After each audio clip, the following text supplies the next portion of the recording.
विश्वास एक ऐसी चीज है जो आपके जीने के मायने बदल सकती है। यही वो चीज है जिसकी वजह से लोग पत्थर की मूर्ति को भगवान समझ के पूजते हैं और उनकी मनोकामनाएं पूरी हो जाती हैं। अब विश्वास आपकी जिंदगी में कैसे परिवर्तन ला सकता है, इसको एक कहानी से समझने की कोशिश करते हैं। एक बार क्या हुआ, एक गांव में एक व्यक्ति बड़ा बीमार था क्योंकि उसे टीबी था। बीमारी ज्यादा बढ़ने की वजह से वो अपने गांव के ही वैद्य के घर पे पहुंचा। अब जैसे ही वो वैद्य के घर गया, उसको पता लगा कि वैद्य जी घर पे नहीं है, वो खेत में काम कर रहे हैं। तो वो खेत पहुंच गया। अब खेत में जाके उसने वैद्य जी को सारी बात बताई कि उसे क्या बीमारी है, क्या प्रॉब्लम है।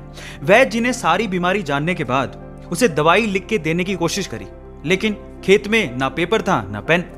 तो उन्होंने पास में ही रखी एक लाल ईंट को उठाया और उसके पास में कोयला पड़ा था, तो कोयले को उठा के और लाल ईंट को उठा के उस कोयले से लाल ईंट पे कुछ लिखा। उस व्यक्ति को देते हुए कहा कि ये ले लेना और इसे रोज पानी में घोल घोल के पीना।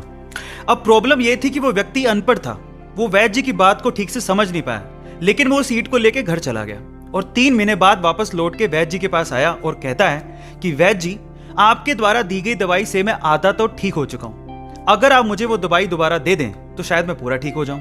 तो वैद्य जी ने कहा, मैंने तुम्हें दिया तो था। तो व्यक्ति क्या कहता है, ध्यान से सुनिएगा। वो व्यक्ति कहता है कि ईंटें तो हमारे घर पे भी पड़ी हैं, लेकिन उस ईंट पे जो आपने मंत्र फूंक के दिया था, अगर वो दे दें तो मेरा काम बन जाए। तो वैद्य जी हैरान रह गए। उन्होंने पूरी बात पूछी तो पता लगा कि वो व्यक्ति पिछले 3 महीने से उस ईंट को पानी में घोल घोल के पी रहा है, लेकिन फिर भी वैद्य जी ने उसको कुछ नहीं कहा, सच्चाई बताई नहीं। पता है क्यों? क्योंकि उसे उस इलाज में विश्वास था और वो ठीक हो रहा था। वैद्य जी ने फिर से ईंट ली और फिर से उस ईंट पे कोयले से दवाई लिख के उसे दे दी और वो बंदा पूरी तरह से ठीक हो गया।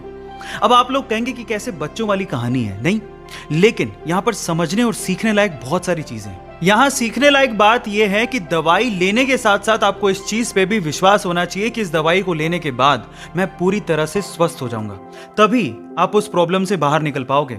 और ये सेम चीज आपकी जिंदगी में भी लागू होती है। अगर आपको अपने आप पे और अपने आइडिया पे पूरा विश्वास है तो एक ना एक दिन आप सफल जरूर हो जाओगे। बस अपना विश्वास डगमगाने मत दीजिएगा, उस पर विश्वास बनाए रखिएगा। ऐसे अमेजिंग वीडियोस के लिए YouTube पे हमारे चैनल को सब्सक्राइब कर लीजिए। मिलते हैं अगली अमेजिंग स्टोरी के साथ। Thank you so much.